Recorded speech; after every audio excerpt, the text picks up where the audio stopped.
Sahabat GPIB dimanapun berada, selamat pagi dan salam sejahtera bagi kita semua. Kembali lagi dalam program Morning Call GPIB bersama saya Pendeta Elvano Rizdo Soisa. Saat ini saya melayani sebagai pendeta jemaat di GPIB Jemaat Eklesia Tebing Tinggi, Pos Pelayanan dan Kesaksian Mitra PT Trimitra Lestari. Sahabat GPIB, sebelum kita mengawali segala aktivitas kita di hari ini, saya mengajak kita semua untuk bersama melandasi kehidupan kita dengan membaca dan merenungkan kebenaran firman Tuhan. Oleh karena itu, sebelum kita membaca dan merenungkan kebenaran firman Tuhan, kita siapkan hati dan pikiran kita dan bersama kita berdoa. Mari kita berdoa. Kami bersyukur Tuhan Yesus atas anugerah yang Engkau berikan kepada kami, sehingga kami pun senantiasa dapat menikmati pagi yang indah, dan itu semua karena kasih Tuhan. Kami juga berterima kasih kepada Tuhan karena sudah menjaga kami dari peristirahatan kami di malam hari sampai dengan hari ini. Itu semua karena berkat yang Engkau senantiasa limpahkan kepada kami. Oleh karena itu Tuhan, kami patut menaikkan syukur kami kepada Tuhan. Untuk mengawali setiap aktivitas, pekerjaan, dan pelayanan kami pada hari ini Tuhan, kami akan membaca dan merenungkan kebenaran firman-Mu. Oleh karena itu, urapi kami dengan Roh-Mu yang kudus, sehingga kami pun dapat senantiasa memahami setiap maksud dan kehendak Tuhan bagi diri kami, dan juga senantiasa memahami setiap kekayaan firman Tuhan, agar perjalanan kehidupan kami di hari ini senantiasa tetap berada di dalam perlindungan tangan kasih Tuhan. Bersabdalah ya Kristus, karena kami semua telah siap untuk membaca dan merenungkan kebenaran firman-Mu. Amin.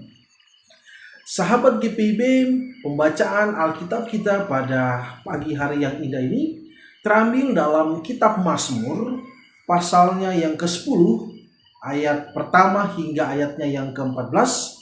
Saya akan membacakan bagi kita semua. Mazmur pasal 10 ayat pertama hingga ayat yang ke-14, firman Tuhan menyatakan, "Mengapa engkau berdiri jauh-jauh ya Tuhan, dan menyembunyikan dirimu dalam waktu-waktu kesesakan? Karena congkak orang fasik giat memburu orang yang tertindas. Mereka terjebak dalam tipu daya yang mereka rancangkan. Karena orang fasik memuji-muji keinginan hatinya, dan orang yang loba mengutuki dan menista Tuhan. Kata orang fasik itu dengan batang hidungnya ke atas, Allah tidak akan menuntut, tidak ada Allah, itulah seluruh pikirannya. Tindakan-tindakannya selalu berhasil, hukum-hukummu tinggi sekali, jauh dari dia. Ia menganggap remeh semua lawannya. Ia berkata dalam hatinya, aku takkan goyang, aku tidak akan ditimpa malapetaka turun-temurun. Mulutnya penuh dengan sumpah serapah, dengan tipu dan penindasan. Di lidahnya ada kelaliman dan kejahatan. Ia duduk menghadang di gubuk-gubuk. Di tempat yang tersembunyi, ia membunuh orang yang tak bersalah. Matanya mengintip orang yang lemah. Ia mengendap di tempat yang tersembunyi. Seperti singa di dalam semak-semak, ia mengendap untuk menangkap orang yang tertindas. Ia menangkap orang yang tertindas itu dengan menariknya ke dalam jaringnya. Ia membungkuk dan meniarap, lalu orang-orang lemah jatuh ke dalam cakarnya yang kuat. Ia berkata dalam hatinya, Allah melupakannya. Ia menyembunyikan wajahnya dan tidak akan melihatnya untuk seterusnya. Bangkitlah Tuhan, ya Allah, ulurkanlah tanganmu. Janganlah lupakan orang-orang yang tertindas. Mengapa orang fasik menista Allah sambil berkata dalam hatinya, engkau tidak menuntut? Engkau memang melihatnya, sebab engkaulah yang melihat kesusahan dan sakit hati, supaya engkau mengambilnya ke dalam tanganmu sendiri. Kepadamulah orang lemah menyerahkan diri, untuk anak yatim engkau menjadi penolong. Demikianlah pembacaan Alkitab. Hosiana. Sahabat GPB yang diberkati Tuhan, jika kita memperhatikan teks bacaan ini secara ulang lagi, ada satu hal yang membawa saya untuk mengajak kita semua untuk merenungkan satu kenyataan seperti ini. Terkadang kita sendiri sebagai orang Kristen juga meragukan kekuatan Sang Tuhan itu. Terkadang kita juga orang Kristen seringkali menyakiti hati Tuhan itu. Terkadang kita juga sebagai orang Kristen sadar atau tidak sadar melupakan apa yang Tuhan sudah ajarkan dalam kehidupan kita. Yang pada akhirnya tidak sedikit dari antara orang-orang Kristen itu juga seringkali putus asa dalam kehidupan. Nah, hal ini merupakan satu kesalahan dalam kehidupan kita kalau kita dalam bingkai itu.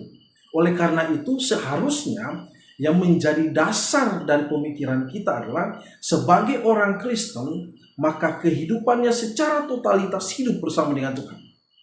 Sejatinya sebagai orang Kristen, ya, ia menyerahkan semua hidupnya di dalam Tuhan.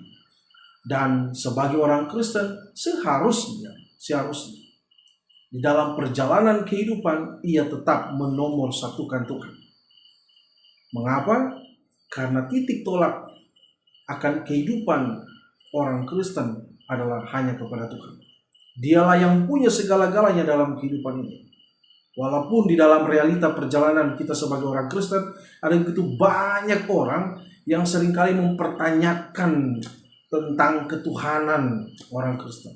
Banyak orang yang seringkali mensudutkan orang-orang Kristen, bahkan di dalam ajarannya, kan gitu kan. Nah, tetapi kita harus berpikir positif dalam hal ini. Intinya adalah semua dari kita dulu. Gitu. Kita harus menjadi duta untuk membawa pemahaman kekristenan yang utuh di dalam kehidupan ini dengan cara berpikir dan bertindak kita sesuai apa yang Tuhan harapkan. Karena saya berpikir bahwa sebagai orang Kristen, mental orang Kristen adalah mental yang penuh dengan ketangguhan.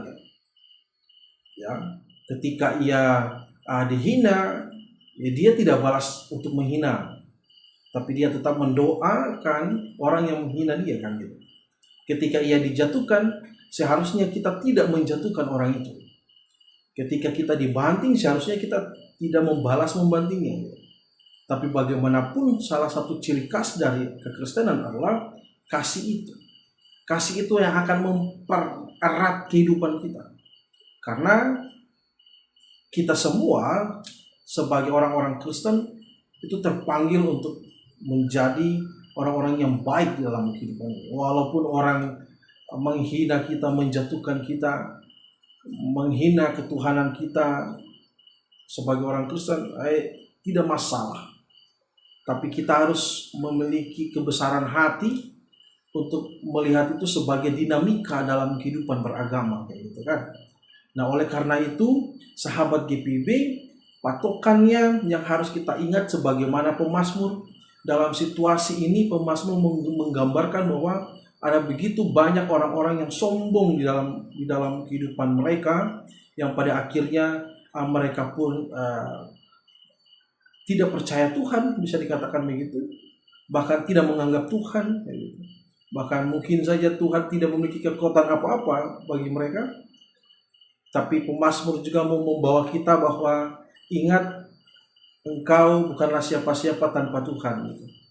Jadi karena Tuhanlah engkau menjadi orang-orang yang ada sampai detik ini.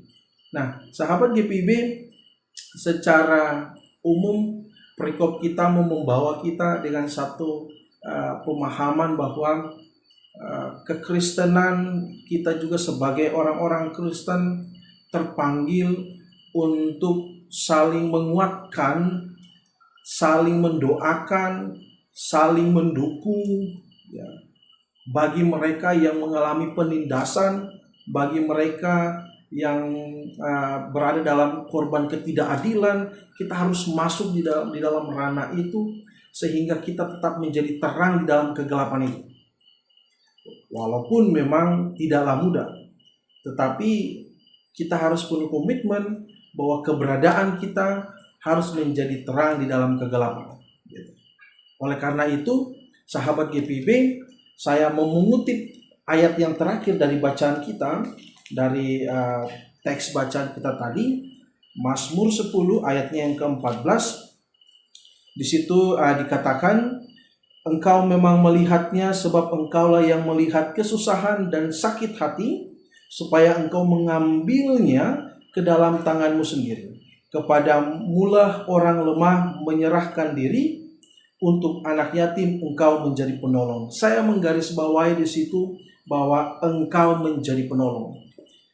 Sahabat GPB, Tuhan tidak pernah menutup mata terhadap realita kehidupan umat manusia, apapun itu. Ya. Tuhan tidak pernah membiarkan umatnya jalan sendiri, tapi Tuhan akan selalu dekat bersama dengan mereka. Tuhan akan menjadi penolong sejati dalam kehidupan mereka. Namun yang menjadi catatan penting bagi kita, marilah kita melihat bahwa dinamika kehidupan itu tidak selalu dalam situasi yang senang.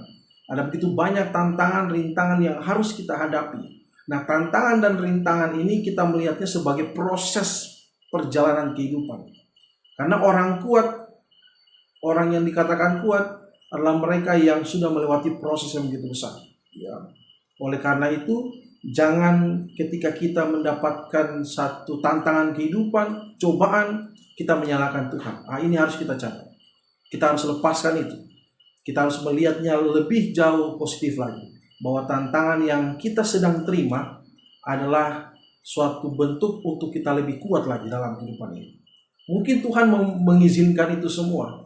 Tapi ingat, bukan berarti Tuhan jahat kepada kita. Ketika Tuhan mengizinkan tantangan kehidupan yang harus kita hadapi, sesungguhnya Tuhan mau membentuk mental kita supaya jauh lebih baik lagi. Ya. Ada satu pernyataan begini, sahabat GPB dimanapun berada, pernyataan itu mengatakan bahwa mungkin seringkali kita selalu melihat kok orang lain itu senang-senang, kok kita susah sekali. Nah, saya mau garis bawahi bahwa Tuhan tahu dari setiap pergumulan kita. Ketika masalah yang kita hadapi, Tuhan pun tahu bahwa kita bisa melewatinya. Kita sanggup untuk melewatinya. Beban yang ada itu, Tuhan tahu bahwa kita akan menyelesaikan itu. Namun yang menjadi catatannya, kita harus mengikutinya dengan satu proses. Ya, proses ini yang harus kita tanamkan dalam kehidupan kita dengan proses bersyukur itu. Karena apapun dalam kehidupan ini, satu kata kunci adalah bersyukur. Nah, sahabat GPB, saya mau mengajak kita semua melalui perenungan firman ini bahwa marilah kita belajar untuk tidak menjadi penindas, ya, tapi marilah kita belajar untuk menjadi orang-orang yang membawa damai di dalam kehidupan ini.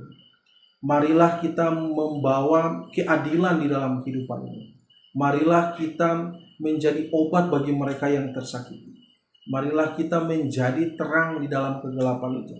Siapa lagi kalau bukan dari kita? Firman Tuhan saat ini mau mengajak seluruh sahabat GPB dimanapun berada. Marilah kita mengimplementasikan kasih Tuhan itu dalam kehidupan ini. Dengan cara pelayanan kita, dengan cara pekerjaan kita, apapun itu. Kita memuliakan nama Tuhan. Dan kita harus menjadi duta-duta perdamaian, duta-duta kasih, ya, duta-duta pembebas, sehingga kehidupan ini senantiasa diberkati oleh Tuhan. Teruslah berkarya, teruslah menjadi duta kasih Tuhan, teruslah menjadi duta perdamaian di dalam kehidupan ini. Ada begitu banyak tantangan kehidupan, tapi pada kesempatan ini, saya mau mengajak sahabat GPB dan saya juga, mari kita menjadi duta perdamaian, duta kasih di dalam kehidupan ini. Tuhan memberkati kita semua. Amin. Sahabat GPB, mari kita berdoa. Tuhan Yesus yang baik, kami berterima kasih atas firman yang telah kami dengar. Biarkanlah melalui firman ini kami belajar untuk menjadi orang-orang yang membawa berkat di dalam kehidupan ini. Menjadi sumber keadilan, menjadi sumber perdamaian, menjadi sumber terang di dalam realita dunia yang begitu banyak tantangan dan rintangannya. Tapi kami sadar Tuhan, Engkau Maha Penolong, Engkau Maha Penyayang bagi setiap umat-Mu yang tertindas, mereka yang korban ketidakadilan. Engkau akan menjadi penolong sejati bagi mereka. Dan juga Tuhan, pakailah kami juga untuk menjadi duta-duta perdamaian itu di dalam kehidupan saat ini. Ya Kristus Tuhan dan Juru Selamat, pada kesempatan ini hamba juga berdoa untuk setiap sahabat GPB dimanapun berada, dengan segala aktivitas yang akan mereka laksanakan.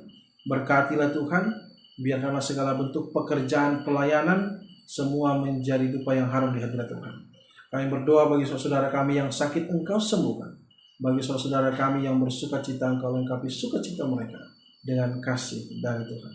Terima kasih Tuhan, terima kasih atas begitu besar kasih-Mu dalam kehidupan kami.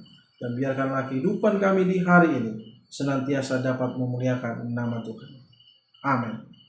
Sahabat GPB, terima kasih. Tuhan Yesus memberkati kita semua.